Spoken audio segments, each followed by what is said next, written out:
I used to wonder what it would take for my mother to finally see me, not as a burden, not as a mistake, but as someone worth loving. For most of my life I stayed quiet. I made myself small. I gave up dreams just to earn scraps of her approval. But it was never enough. Not until the day she turned on the TV and saw me on the cover of Forbes. If you've ever been dismissed, disowned, or doubted, this story is for you. Let me take you back to where it all began. My name is Elise Harper, and for most of my life I believed I was a disappointment.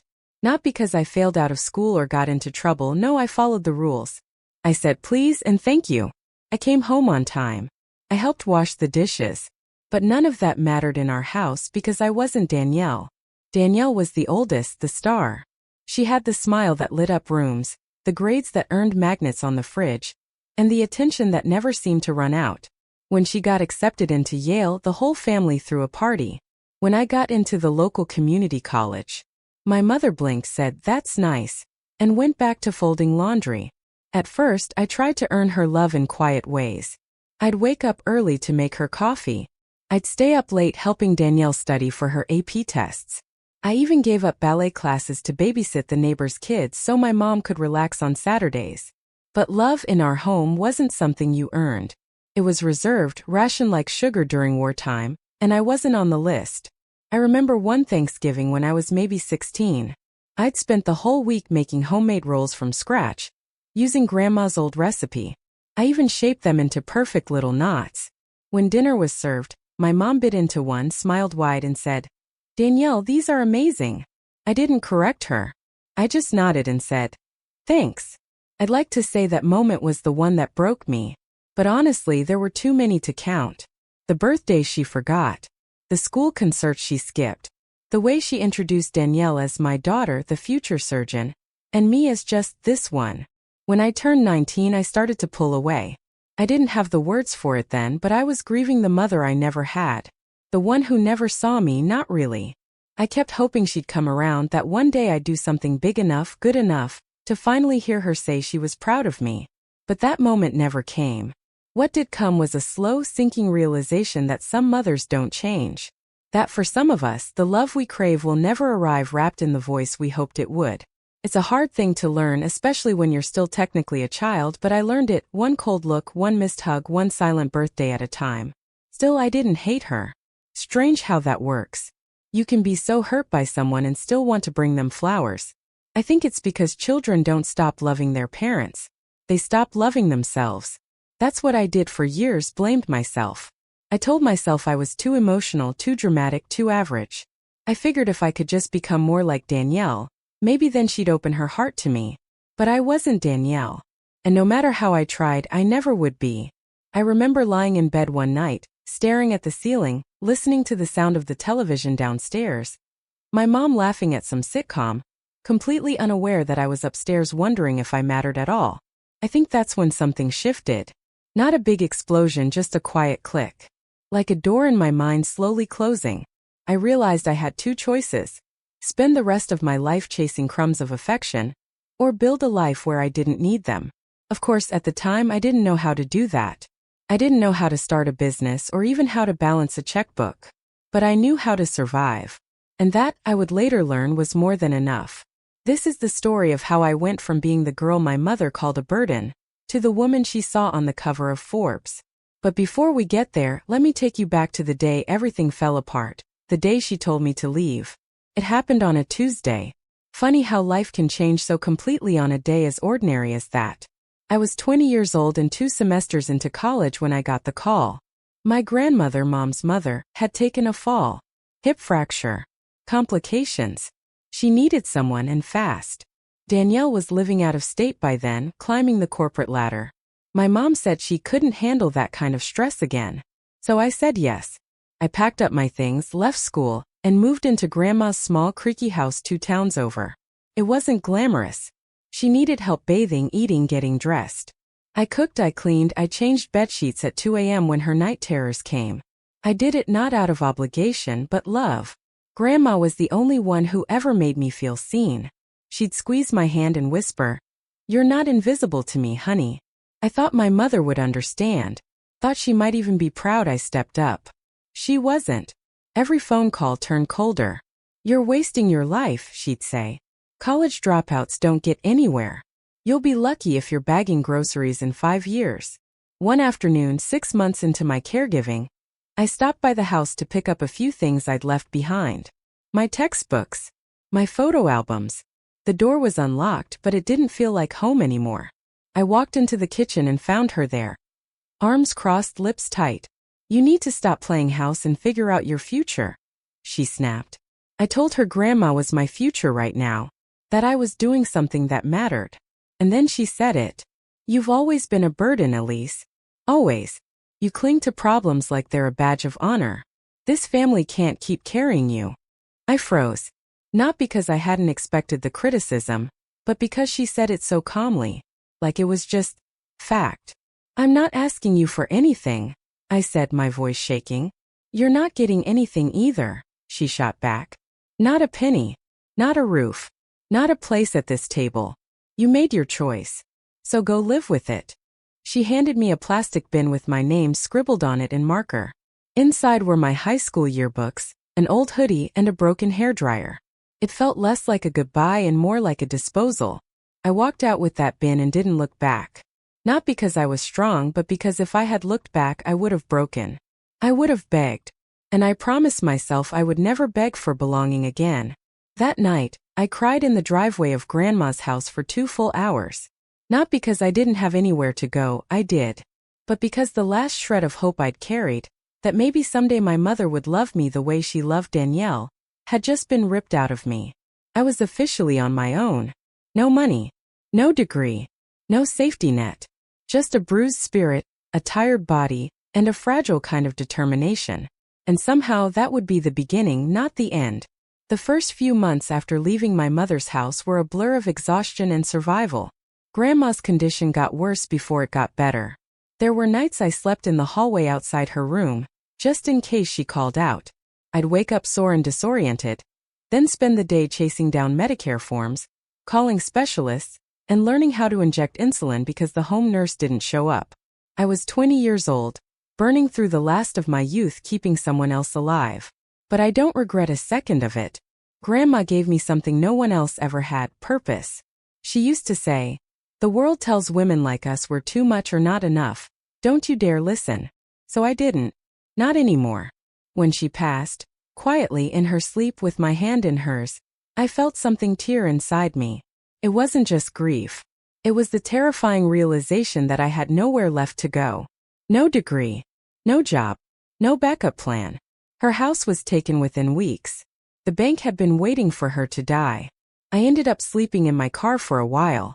It wasn't what people imagine. Some gritty romantic struggle. It was cold. Degrading. I'd park in the back of a 24-hour grocery store and wrap myself in my old hoodie. I'd shower at the YMCA and pretend like I was just heading to a yoga class. At night, I'd open my laptop and scroll endlessly through Craigslist and forums, applying to part-time jobs I was either overqualified for or not qualified for at all. But in the middle of all that mess, I found something. One night, scrolling through YouTube, I stumbled onto a free course about basic web development. I didn't know the first thing about HTML or JavaScript, but something about it clicked.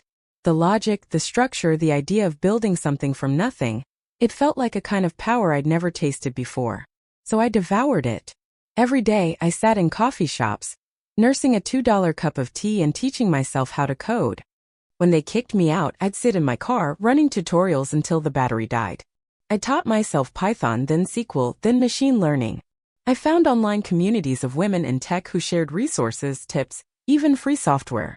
I wasn't in school, but I was learning more than I ever had in a classroom. After 6 months of self-study and freelancing, I scraped together enough to rent a studio apartment, a crumbling place with paper-thin walls and a faucet that whined like a wounded animal. But it was mine. For the first time, I could lock a door and know I was safe inside. That's when Novamind was born. It started as an idea I scribbled in a notebook, a mental health assistant powered by AI, designed specifically for young women dealing with anxiety, shame, or trauma, like me. I remembered how lonely I felt during my worst nights, how even asking for help felt impossible. I wanted to create something that listened, something that responded without judgment. I didn't have funding. I didn't have a team. But I had code, determination, and a story worth building on. I worked part-time at a bookstore during the day and coded at night. I tested algorithms on myself, then on small volunteer groups I found through forums. The first version of Novamind was rough, her voice was robotic, her timing clunky, but she worked. She checked in on users. She adapted based on mood patterns. She learned. Word spread slowly. A writer on a wellness blog mentioned Novamind in an article about mental health apps. Downloads spiked overnight. Then came the email that changed everything. It was from a woman named Callie, a venture capitalist who specialized in ethical tech. She said she saw something in Novamind that other tools lacked: soul. She offered me seed funding to build a real team. I thought it was a scam at first. I even ignored the first 2 emails. But it was real. With her backing, I hired my first developer, then a UX designer. We rebuilt the platform from the ground up. We focused on privacy, empathy, and accessibility. We didn't want to be flashy, we wanted to be useful. Real. Human. Within 18 months, Novamind had partnerships with 3 women's colleges and a pilot program in 2 public high schools. We weren't just helping people, we were reaching them before the damage became permanent. I still worked quietly. No interviews. No podcasts. I didn't want the spotlight, I wanted the work to speak. And it did. Investors called. Magazines emailed. We hit 100,000 downloads. I hired more women, most of them from backgrounds like mine, non-traditional, self-taught, underestimated. We built a culture of grit and grace where no one ever had to justify their worth. But even as my professional world expanded, I kept my personal life small. I didn't tell my mother. I didn't even tell Danielle. I didn't want to give them a way back in, not until I knew I'd built something they couldn't deny. There's a certain kind of silence that doesn't ache anymore. It just clears the air. And in that silence, I built a future. If this story has already stirred something in you, if you've ever felt dismissed, underestimated, or pushed aside, go ahead and like this video so more people who need to hear it can find it. And if you want to follow the rest of my journey from rock bottom to recognition, hit that subscribe button and stay with me. What happened after this moment changed everything. It was a gray morning in October when the email came in. I'd just sat down at my desk, tea in hand, wearing the same cardigan I'd worn 3 days in a row. My inbox was already flooded: feature requests, bug reports, a few thank you messages from users. I almost missed it. Subject line: Forbes 30 Under 35 Tech Founders Final List. I stared at it for a long time before I clicked. Part of me was convinced it was another newsletter or some kind of scam. But when I opened it, there it was, my name in bold font right under the header. Elise Harper, founder of Novamind AI, for building one of the most innovative and ethical mental health platforms in the AI space today. I sat there stunned. I hadn't even known I was being considered. Someone must have nominated me quietly, maybe Callie or one of our early testers. I didn't ask. I just let it sink in. Later that week, they sent a photographer to my office. I asked if we could take the photos outdoors under a tree, something simple. I didn't want flashing lights or backdrops. Just me the way I was. No illusions. 2 weeks later, the magazine dropped. There I was, a front cover. No fancy suit, no high-rise background. Just a calm, steady gaze and the headline, "The Quiet Disruptor: How Elise Harper Rebuilt Mental Health Support from the Ground Up." Calls started pouring in. The boardroom at our co-working space filled with flowers. Recruiters, reporters, TED Talk coordinators, all suddenly interested in the woman they'd never heard of until now. I smiled through the attention, but inside it felt surreal. I hadn't done any of this to be seen. I did it because no one ever saw me, and I never wanted another young woman to fill that kind of void again. Still, there was something deeply satisfying about that moment. Seeing my name where it could no longer be ignored. Knowing that every moment of doubt, every night in the car, every ignored call from my mother had brought me here. It wasn't revenge. It was validation. But the most unexpected part came that Friday night, just before dinner. Danielle called. It had been over 7 years since we last spoke. She said our mother had called her in a panic, asking if it was true. "I thought you might want to know," Danielle said, her voice careful, maybe even impressed. I didn't ask for details. I just said thanks and hung up. Then I sat back, phone in hand, and stared at the magazine again. Not out of pride but peace. I hadn't needed to fight for a seat at their table anymore. I'd built my own. The phone call didn't come from her. It came from Mrs. Delaney. She'd lived 3 houses down from us for over 30 years, the kind of neighbor who knew everyone's business before they did. She called my mother that Saturday morning right after the morning news segment aired. "Turn on Channel 8, she'd said. "Your daughter's on TV. The one with the computers." My mother had no idea what she was talking about. But she turned it on. And there I was, standing on stage at the Global Tech Forum in San Francisco, holding a glass award, thanking my team and talking about AI and empathy in mental health. The camera zoomed in on my face, calm, composed, unmistakably hers. She froze. Danielle told me about it later. Said she walked into the living room that morning and found Mom just sitting there, remote in one hand, the screen paused on my face. No sound. No expression. Just shock. Not the dramatic kind that gets shouted across a room. The quiet kind, the kind that cracks something deep inside. She didn't say a word for almost an hour, Danielle told me. She just kept rewinding it. Watching you say your name. Watching the crowd clap. I imagined her sitting there in her bathrobe, slippers on, surrounded by photo frames of Danielle's graduations and achievements. And now suddenly me. On TV. On stage. On Forbes. I wish I could tell you I felt triumph. I didn't. I felt nothing. Or maybe just finished. Like a door had closed behind me for good. It wasn't about revenge. Not anymore. It was about finally seeing her see me and realizing I didn't need her to anymore. Later that night she called. I didn't answer. She left a voicemail, her voice brittle. "Elise. I saw you on TV. I didn't know. I didn't realize. I'm sorry. I'm so proud of you." I played it twice. Once for curiosity. Again for closure. Then I deleted it. No rage. No tears. Just silence. I opened my email and found the link to the digital Forbes article. I took a screenshot of the headline, my photo at the top, the words, "She was called a burden. Now she builds tools that save lives." I sent it to her number with no caption, no greeting. Just the image. 5 minutes later it showed red. That was the last contact we had. Some people think moments of reckoning come with yelling, tears, dramatic confrontations. Mine came through a television screen, through a neighbor's tip, through a paused face on a morning broadcast. I hadn't sought her approval. But she gave it, too late to matter. I never returned her call. Not out of spite. Not even out of anger. I just didn't have anything left to say. There was a time years ago when I would have done anything to hear the words "I'm proud of you" come out of her mouth. When a crumb of praise from her would have lit up my whole world. But the years had changed me. Or maybe they just helped me see clearly. When you stop needing someone's approval, their apology comes too late to do anything but echo. She sent 2 more texts after I sent the Forbes screenshot. The first just said, "I'm sorry for how things happened."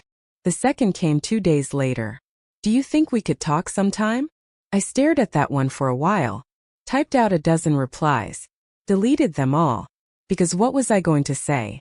That I'd cried myself to sleep in a parked car more times than I could count? That I'd spent years wondering if I was broken, unlovable, doomed to be invisible? That I'd built a company, an actual thriving company, not to prove anything to her, but to prove something to myself? No. I didn't owe her a confession. Or an explanation. I owed myself peace. So I did something that took me years to learn how to do. I chose not to respond. Not to explain.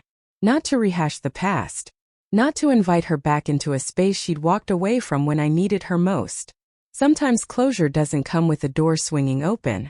Sometimes it comes when you don't open the door at all. I archived the text. Turned off notifications. Then I went back to work. Answering emails, reviewing product updates, mentoring 2 new interns who reminded me of myself when I was just starting out. And that was it. No dramatic fallout. No final conversation.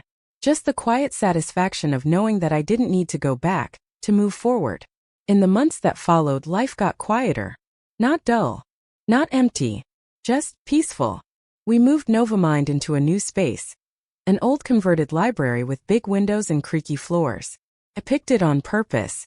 There was something poetic about building a future inside a place once filled with stories and silence. Every morning, the sunlight poured in across the desks, and it reminded me of possibility. Our team grew to 25. Then 40. Most of them women. Many of them from non-traditional backgrounds, former waitresses, caretakers, single moms, and survivors of things we didn't talk about at meetings but understood all the same. Our hiring policy was simple. If you had the fire, we'd teach you the tools. We didn't focus on being the biggest. We focused on being the best at what mattered. Novamind expanded into 4 languages.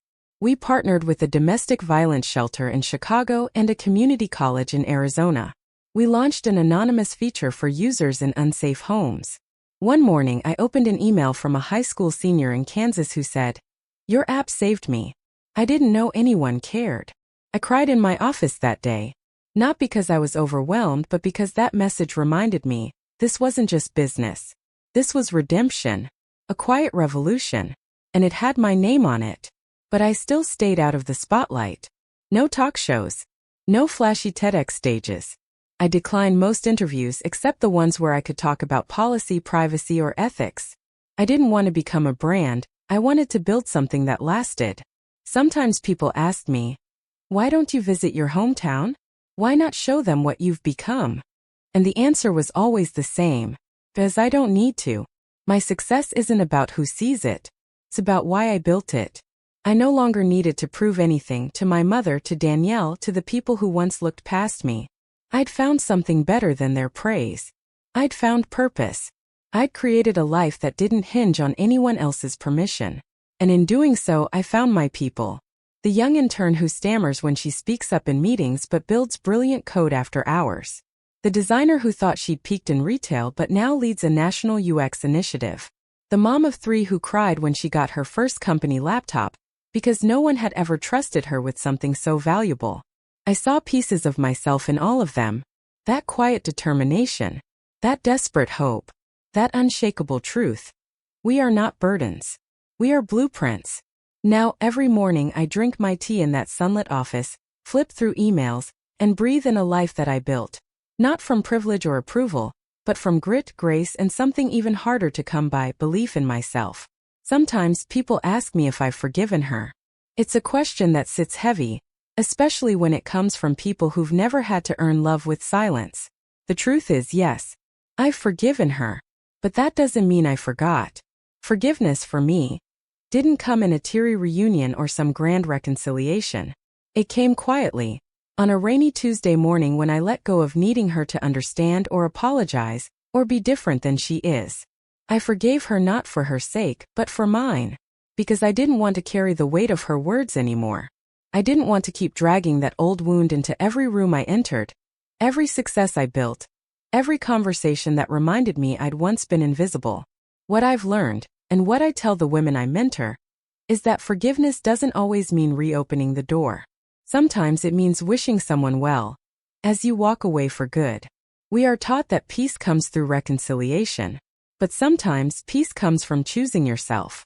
I've spent most of my adult life learning how to stand in rooms I was never invited into, and now, I build those rooms for others. No gatekeepers, no golden child, no one left sitting alone at the table, wondering why they were never enough. If you've been called a burden like I was, if someone you loved made you feel small, if your own family didn't see your worth, I want you to know something. You are not broken. You are not behind. And you don't need their permission to become extraordinary. Because sometimes the most powerful thing we'll ever do in this life isn't revenge. It's rising anyway. Before you go, I want to ask you something. Not as a CEO, not as someone who made it onto the cover of a magazine, but as the girl who once cried herself to sleep wondering if she'd ever be enough. If this story resonated with you, if you've ever felt overlooked, unloved, or like your best was never good enough, I want to hear from you. Not for sympathy but for connection. Because I believe stories like ours are stronger when we're not afraid to share them. Leave me a comment. Tell me what part of this journey reminded you of your own. Maybe it was a word your mother said once that you still carry. Maybe it's the silence you're learning to live with. Maybe it's the dream you're quietly building, hoping one day someone will notice. Whatever it is, say it. This space is safe. And if you've moved past it, if you've learned how to forgive without forgetting, how to heal without going back, leave a word of encouragement for someone who's not there yet. Your wisdom might be the light someone else needs today. If you believe in stories of resilience, of rising quietly, of building something meaningful from the ashes of rejection, then support this one. Subscribe. Share it. Stand with me, and with every woman who's ever been called a burden, and chose instead to become a force. We're not broken. We're just beginning. If this story moved you, or reminded you of your own journey, please consider subscribing to the channel. Leave a comment below and tell us how you rose anyway. Your story matters, and someone out there needs to hear it.